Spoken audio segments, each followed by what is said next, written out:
مساء الخير جميعاً. It's a great honor to introduce رويدة عياش to you this evening. رويدة عياش is a Lebanese architect who holds an architecture diploma from the École spéciale d'architecture de Paris, as well as a master's degree in philosophy from the Paris Sorbonne. Since 2001, she's an associate architect at Architecturestudio, based in Paris, but they also have offices in Beijing, Shanghai, and Venice. And Switzerland, I did not know that, where they employ more than 150 architects and develop projects across many corners of the world. Their specific design philosophy defines architecture as an art that is engaged in society based on an approach that is creative and contextual.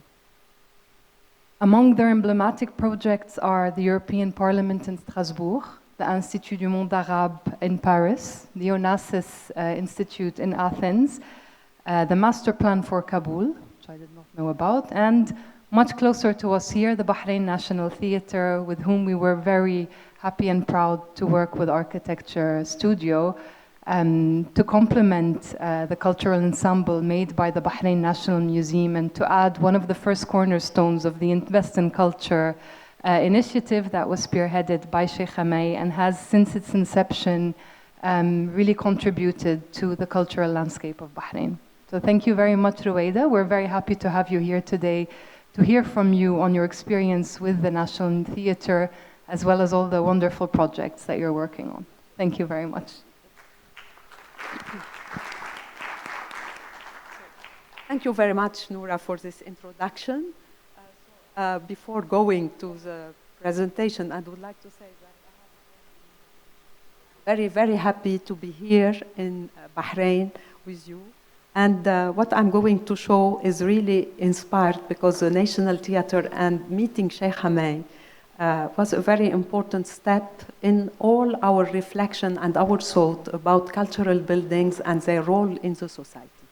So now I will go back to the presentation. The microphone, I moved too much, so the other one will be more stable.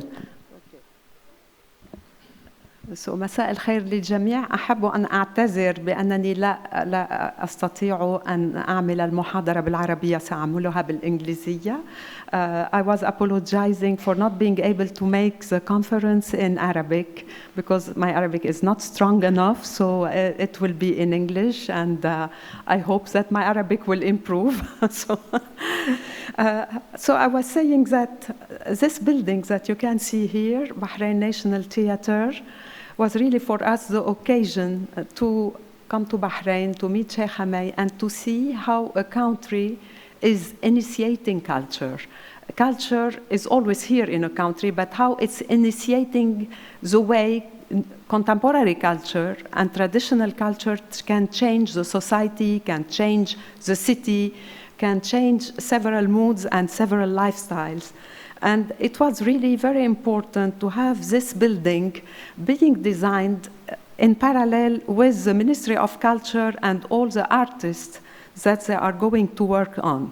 So that's why I dedicate this conference to the National Theatre of Bahrain, of course, but also I wanted to accompany it with global thoughts about the role of cultural buildings in our society. And the National Theatre, and of course what all Sheikh Hamay has done in Muharrak, are a very important part of a politic of culture in terms of changing things. So just for the architect among us, and even for the non-architect, what are the 20th century cultural icons? Because we know before, most of the iconic buildings were related to palaces or to place of representation of politics. But in the 20th century, we had several landmark towers, several office buildings being important and visible. But of course, I start with this one because it's the most obvious example. Sydney Opera House, designed in delivered in 1973 by Bjorn Utzon. So why I'm showing this? Because when somebody thinks about Sydney, they always think about this cultural building. And the meaning, what I'm saying about the role of the cultural building in initiating urban dynamics is exactly this. It's not only here an urban dynamic that was initiated, but also it put Sydney on the map in a way. It gave a shape to this new city. And once one thinks about Sydney, we obviously think about this opera house. It's beautiful on all terms. And what I would like to stress, it's the role of this cultural building in being an important major step in the architecture as well. It's really a reference and an icon in architecture. So you can see how this landmark building has a very identifiable shape. It creates identity. It's the logo of the institution, but it becomes also the logo of Sydney, the city, and Australia, and a continent. Then there is this second example that is also a reference in architecture, 20th century architecture, the Philharmonie of Berlin, 1966. And this building, in a way, became a symbol of the rebirth of Berlin after the Second World War and its dedication to music. So it's designed by Hans Schaun, and you can see here, this is really the way they experimented this Philharmonie. We call it the music in the center. It's always a building that is recognized to being very creative in terms of putting the music in the center and the public all around. And this is also a very important milestone in architecture. If you see what Herzog et de Meuron has done in the same country, which is called the Elbphilharmonic, it takes the same shapes that you have seen in a way, and it becomes a kind of paradigm of what could be in Germany a contemporary architecture for music. I'm showing here the Centre Pompidou in Paris, 1977. 1977 belongs to what we call in France the 30 glorious years. It means it was years of prosperity. People believe in modernity, believe in the fact that modernity can change the world and can make things better. And this building that I believe most of you know is in the very heart of Paris. It was designed by Richard Rogers and Renzo Piano in the 70s with Pompidou. The president in France was Georges Pompidou. He was very avant-gardist, forward-looking. And this building is a manifesto in terms of architecture. It means it initiated a language of architecture that was not known before. Of course, it was very controversial in Paris. But now that the building exists, everybody liked it very much. But at the beginning, it was like really controversial building. So here you see how it's designed as if it's a multi-purpose space. You can display whatever you would like. It can be art exhibition or it can be sculpture.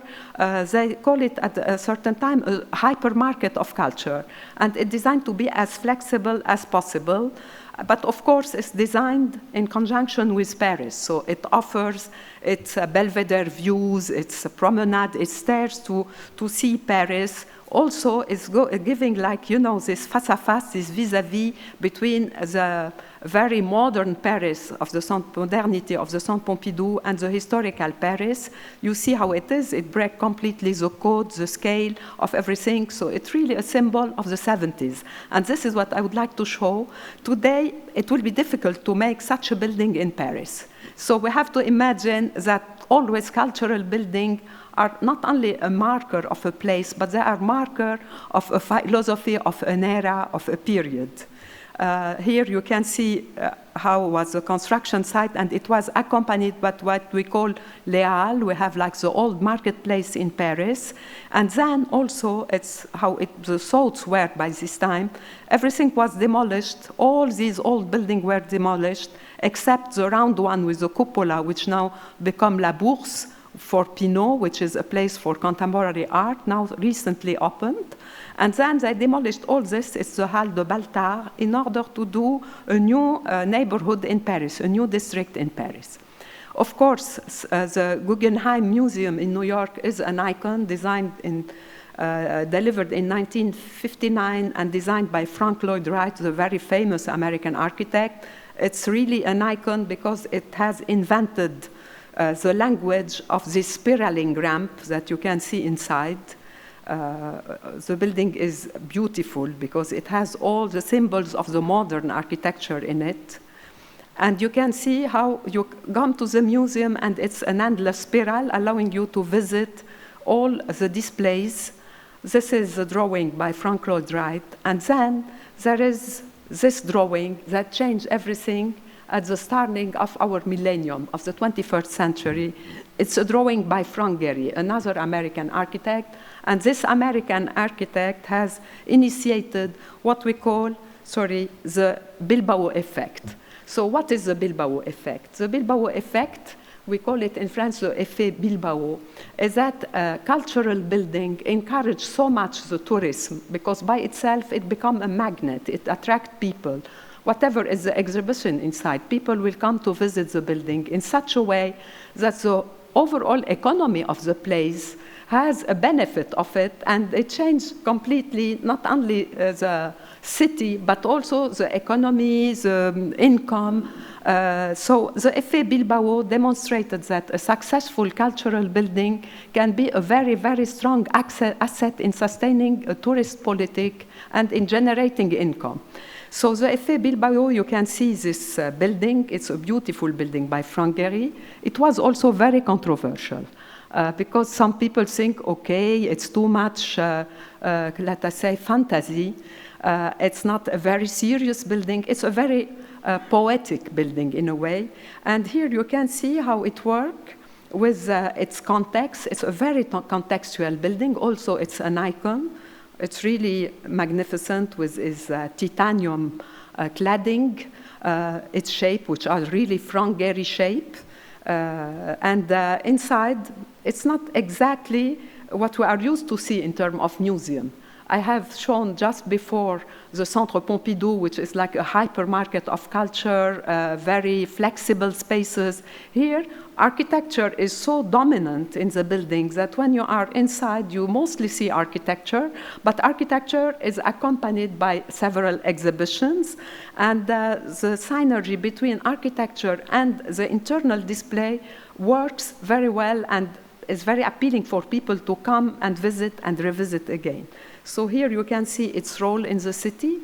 The building is very different from what you can see all around, and really it became a contemporary heritage for the building. It means it doesn't have, Bilbao doesn't have many of historical buildings. With this building, it was put on the map similarly to the Opera of Sydney has put Sydney on the map. Bilbao, a small city in Spain, become an important city. In a way, it became part of the world.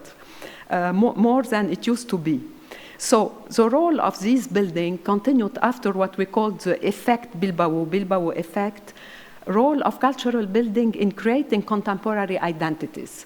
Their role is very important for that because the building has to be a marker of a certain philosophy that people can have. And we, Architecturestudio, during this year, the early years of our millennium, we have been invited to an international design competition launched by the Onassis Foundation in Athens, and they wanted to have an opera house plus kind of exhibition gallery for contemporary art in a very tiny land in the modern part of Athens.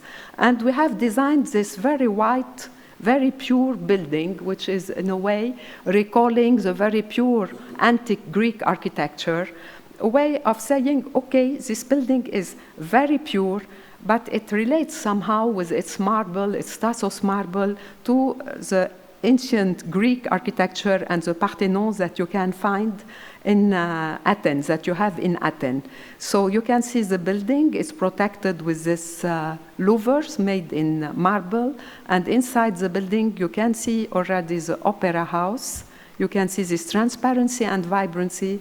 This is the type of space that are developed around the opera house, and this volume, which is a golden plate volume with gold leaf, is the opera by itself. You can see how tiny is the land because we have like this small gap of void that allow you to discover the whole building, but everything is very compact.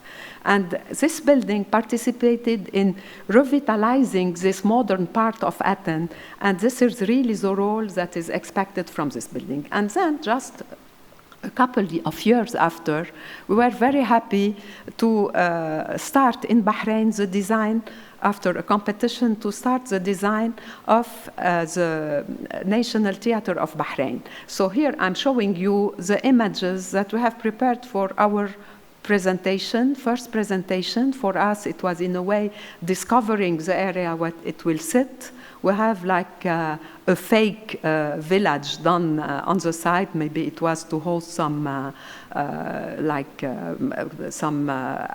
exhibitions or some movie. It like a scenery, so it was not like existing. It was a temporary installation. But of course, the museum that you all know was a very important beacon of this part, and the lagoon of the museum as well.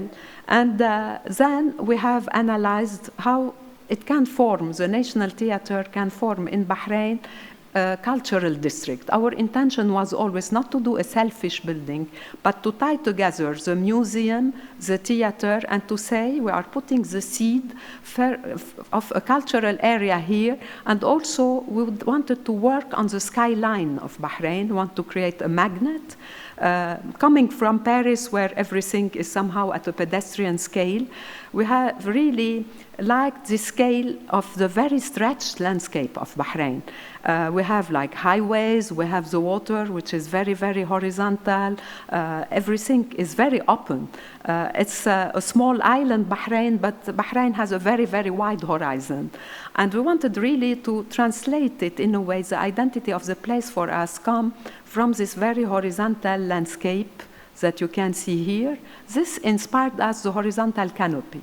We have first thought this horizontal space, and this horizontal space also is inspired from the roofs of the traditional architecture. I will show you after some image how it's woven like the old roof of the golf houses that we can see in Muharrak. Second, I said that we need this horizontal line, but also to create a magnet. And we wanted the magnet to be the theater by itself. It means where everything happened, this world of dreams, that is the theater, disconnected from the outer world, but nevertheless marking very strongly the coastline and the area. You see the building is very transparent, shaded, and we took it as an occasion to build not only a cultural building, but a public space around it. Here the climate can be sometimes very hot, so want to create the conditions thanks to the extended canopy for a shaded outer space, outdoor space that also can be used in addition to the theater, and we're very happy to have dinners sometime hosted under this canopy. So here you can see how the museum, the National Museum and the National Theatre complement each other and are directed towards the lagoon. It means we are creating a kind of public plaza on the lagoon. Also it's on water. Bahrain means the two sea. So for us, putting the water in the heart of the project and in the heart of these two components was in a way symbolizing the name of Bahrain and its primary identity. Then here you see how the building is directed towards the museum and this canopy that I was mentioning. This canopy is intended to be ventilated and to extend inside the building. Here you have the foyer of the theater. You can see what we call the jewel that is standing in the middle of the foyer. And it's the place where we will discover the theater inside. Here it's the theater by itself, completely inspired by the doors that were, I think in Bahrain, we still have people manufacturing those, and they know how to curve the wood, how to use these hydrodynamic shapes, and we're very happy to have a Bahraini contractor doing this work. When we show it in France, everybody say it's amazing. It should have cost much, much money. We said no. They have the skill in Bahrain, and it was done in very reasonable prices. What we like very much about this theater is that it conciliates the most sophisticated software. in terms of acoustic modeling, in terms of the shaping, the vision, but also we have the work of the hand, arts and crafts. And it was really done by using sometimes the hand in order to obtain the perfect curves that you can see here. So it's again an idea of tradition and modernity. Here you can see the vision that the artists have from the stage. And it was very important for us in a theater to have the shortest distance that is possible between the stage and the audience. The theater is really about this intense relationship between people who are acting and people who are watching, who are listening. And the architecture of a theater dictates that. It means an artist has to be inspired somehow, not by the building by itself, but by the whole ambience, the whole mood that is generated in this one time. What is excellent in a theater is that a performance is only one performance. The second day, it will be another performance because it will be another public. And really, the building emphasizes this relationship between the stage and the public. The foyer are also important because theaters are meeting places, so displaying in this shell that we call the jewel, the upper foyer that you can see here. For us, I hope that people living in Bahrain can see that there is an inspiration from Muharrak. This off-white color, this combined to some wood, from us, this is directly Muharrak. Also, it's not really the shape of the old houses, but in a way, it's the mood. And still now, when I come to Bahrain, for me, Bahrain is a pearl, and it has this off-white pearly color that is really Bahrain mood. So this is what we have done. Here you can see that internally it developed like as if you are in a shell, as if you are visiting an internal space of the shell, in contrast to the very open foyer on the horizon and on the sea. And here you can see this outdoor spaces that work day and night, by day and by night. We can have people being there, and this is the story, a very short story of the theater of Bahrain, because what we want is to create a place, a lively place for the public, a lively place for different type of events, and also to mark the skyline. So we hope, so you will tell us because you live here, and I have been, I think, during some of the shows, and I was very happy to see that people were by that time coming from Dammam to see an opera, or coming from Jordan to see an opera here, or to see a performance here. So I hope that the programming of this cultural building will continue to be at the high level that the region deserves, Bahrain and the region all around. So cultural building are, as I was saying, about also placemaking. It's identity, but placemaking. It means in some cities, they are dispersed. Modernity has created sometimes some cities that lack of harmony, that lack of identity, and lack for gathering space, where people have the sense of a community. So here we are working, and it's under construction now.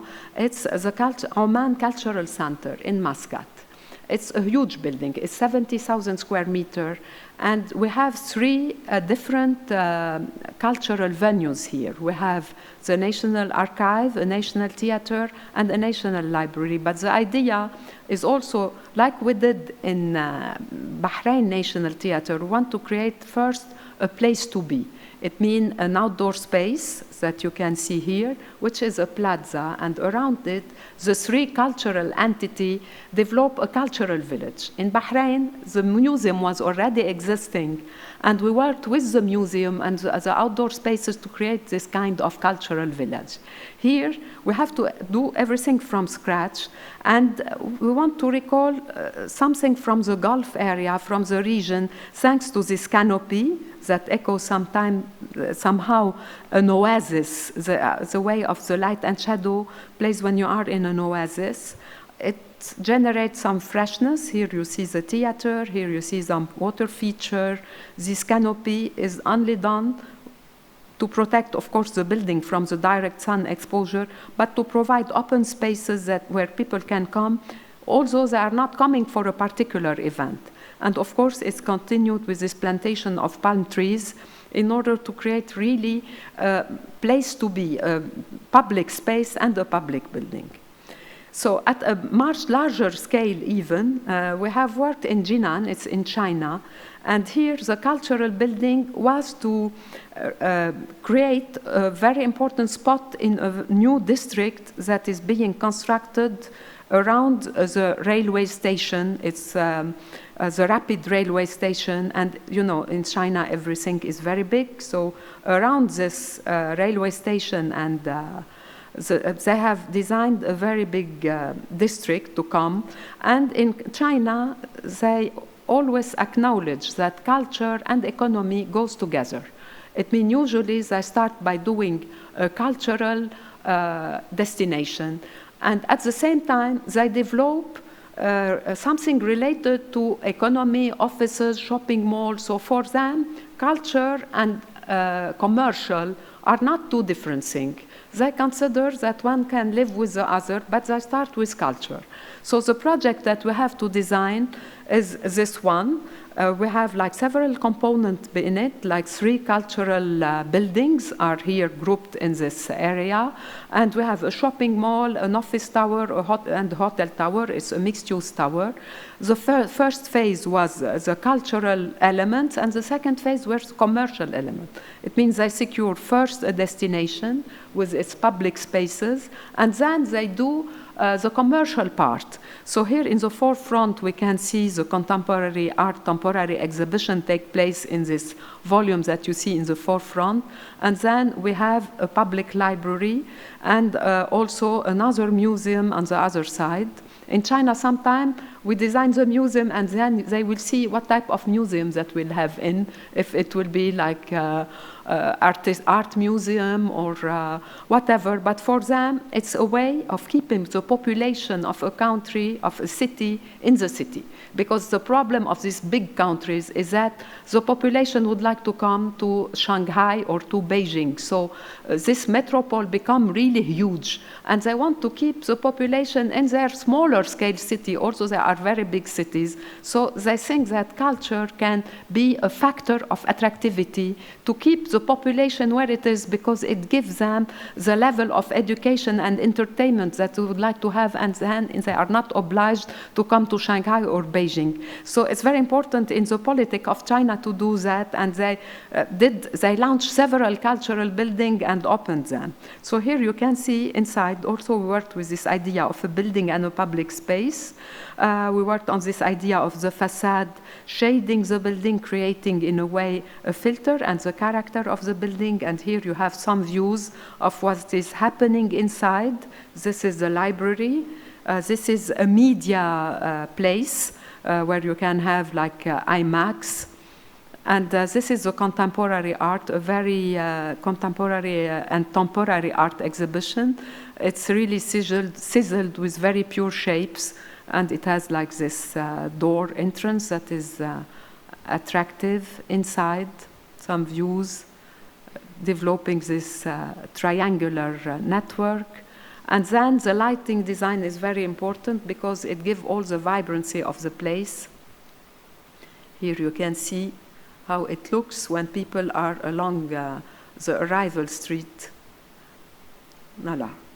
And this is, to finish, it's a photo that I like very much, done by the Chinese photographer, which shows you the atmosphere, this very white atmosphere of the area, which inspired us the white color of the building. So then restructuring the urban space is also one of the role of the cultural building.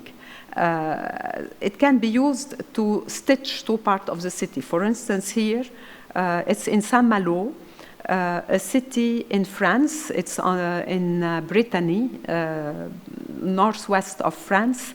And we have designed this public library and movie theater with the intention that was dictated also by the urban design of the city to tie together the railway station and the heart of the city. So it's a bridge. It's called La Grande Passerelle, which means a bridge, the big bridge. So culture cultural buildings are also a way of bridging in a city, of tying things that are dispersed, or to sustain like an urban intention, an urban politics. So here you can see these spaces that are public, that ties the railway station to the heart of the city. Here you have another view of the building with its photovoltaic shell on the roof.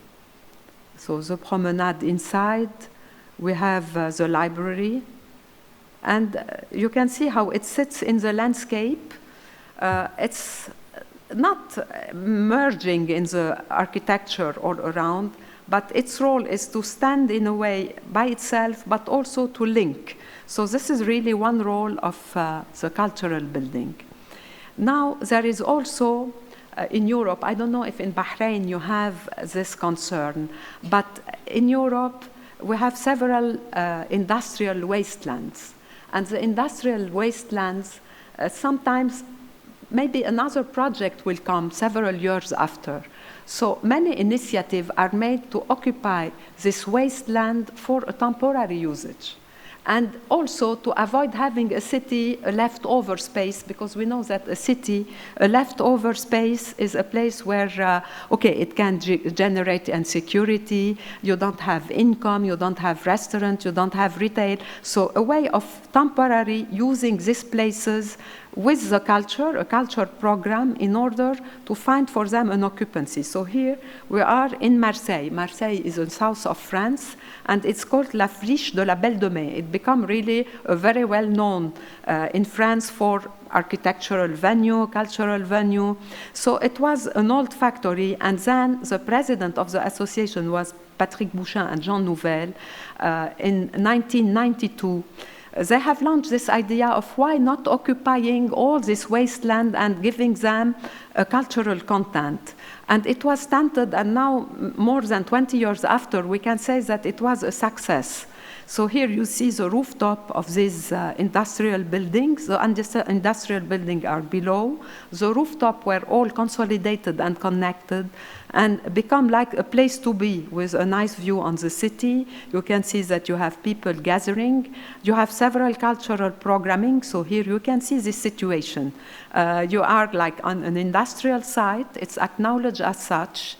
You have the railway also. You can see that, okay, you feel that you are not in the heart of a city, but in an outskirt, but it becomes a cultural outskirt. And it attracts very much people. Here you can see like graffiti on paper. You can see also some other events. Sometimes there are social events. The artist has several interventions on some building. They use this type of leftover spaces for having just artists installing their studios there and working there, because they can tell them, okay, stay there with a very low cost, and you have your atelier there and you can work from there. So it becomes like a multi-usage place. Here you can see it's an organic food market, for instance. They put it in the same place. So here it's a temporary use, but also a temporary programming. And they are very active in having always something different. It means that what is happening in La Belle de Mai, we call it La Belle de Mai. So it was very successful, and this idea of reinvesting temporary this wasteland, industrial wasteland, become very, very developed in France. We call it tiers-lieu. It's like something that will mutate. We don't know if it will remain, but it's temporary. And then it's not giving land wasted awaiting to a project. And this is how the building was before, it means before the factory closed. And then, of course, here in Bahrain, I know how Sheikh Hamay is keen about heritage and using heritage, giving it a new life, but also using it for urban renewal. You can see it in Muharrak, and here is a demonstration that it is very successful. I'm showing these two images on purpose. So I have shown at the beginning the Centre Pompidou, 1977, and the Musée d'Orsay in Paris, 1986. So it's like two different paradigms. The 70s, the idea is that we believe in modernity. We don't want to have any roots. We have to start everything with the modernity and with this dynamic modernity. Orsay railway station below, the idea, it was to convert it, and it was with Giscard d'Estaing, Valéry Giscard d'Estaing as a president, to convert it, to make it an art museum, which has an impressive collection of the Impressionists and the 19th century. So the idea of saying, okay, modernity is very good, but also heritage can be very important in terms of revitalizing cities and keeping the memory of things. So this is the Orsay railway station. Victor Laloux is the architect. It's a very nice building, very well located in Paris. It's the heart of Paris. And then it was decided to make it a museum. So the museum was opened in 1986. Several architects worked on it. Their company was named ACT, but the interior designer was Gaillet-Olenti. You can see it's a postmodern style in a way. The idea was to have the architecture inside and the display revealing this building, which is itself from the 19th century. So this Musée d'Orsay is also a museum of architecture because it reveals how this architecture of steel that we have in the 19th century, glazed roof, can be used. And it became really one of the paradigm of this use again of history in order to create modernity, conciliating both. So you have this type of situation. Here it's the main nave of the Musée d'Orsay, where we used to have the railways. So they kept this idea of keeping this railway situation somehow sunken, also climbing, and you have this statue, you can come very close to it. And also around it, it became very lively, and it created a public space.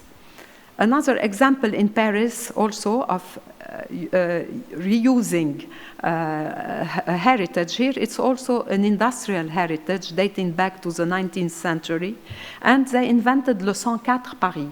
Le 104 Paris is becoming now in France a very important institution in terms of culture. Here you can see how is the building.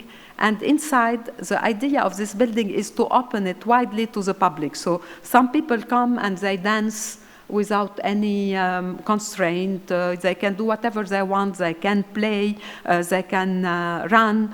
But you have some exhibition inside, and it has a very nice program. But the idea is to make it very open to all people in the area, in the neighborhood. So what we did with the 104 is an exhibition called Tracé Bleu.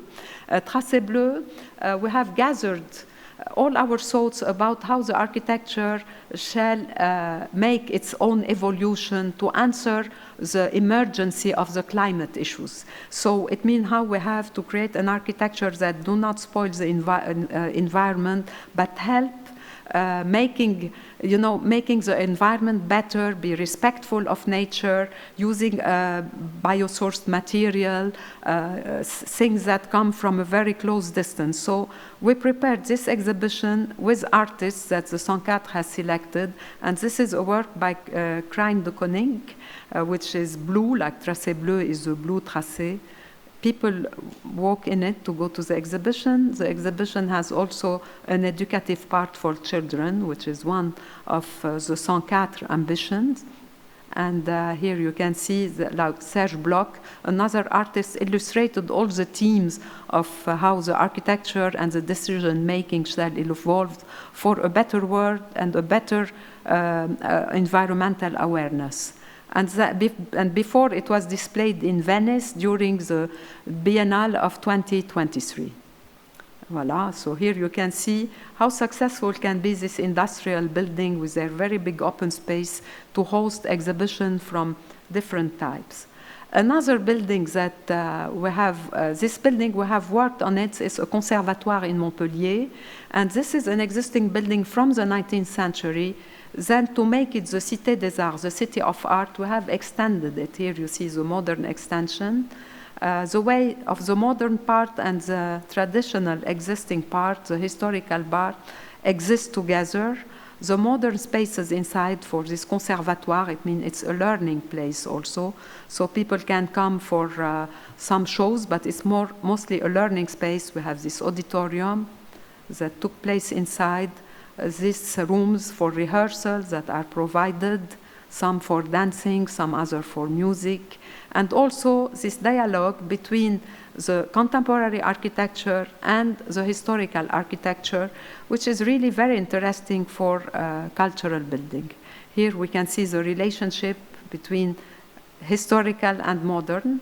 So the facade is glazed and protected by the sun by these louvers that are printed with this type of light green color, and it's like a curtain in a way. We didn't want to have a massive building. The historical one is stone, has its own massivity, its own volume. So the contemporary intervention is very light, is printed in a way, it's immaterial, and this is the way we have imagined this relationship. So here, it's one of our latest buildings that we have done. It's in Paris. The building is an existing one. It's a typical Haussmannian Parisian building. And we have installed here, we have refurbished it to create the headquarters of Sotheby's in Paris. So Sotheby's is not exactly a cultural building, but in a way, this auction place, Sotheby's, they are an important actor in terms of culture, and they have made their opening a month ago with an exhibition which is called Another World. And here I will show you some of the image of how we have refurbished the building to make it a headquarters, but also a place where they can display exhibition in parallel to their place for auctions. So it's in Faubourg Saint-Honoré in Paris. So this is the exhibition space. It's the collection of Sidel Miller that was displayed at the opening. And here you can see some part of our refurbishment. We did it in a classical way, I would say. We want really to have a timeless intervention on the building, to refurbish it in such a way that it's not like directed to the past, but it's somewhere timeless and floating between something contemporary and something traditional. And this is the sky roof that we have designed in the heart of this building. You can see somehow it refers to a piece of jewelry with these very pure lines that support the roof. And then it's continued with all this wooden cladding. Voila. And here you can see the part that is where we have the auctions are made. It's where you have these wooden things, and the place where they display art. So this was delivered and inaugurated less than 1 month ago. And of course, speaking about heritage, voila. So this is another view of it, seen from the window. And when speaking about heritage, Sheikh Ibrahim Center, I think, is the best example of how culture and heritage can be conciliated and can be successfully conciliated. So thank you very much.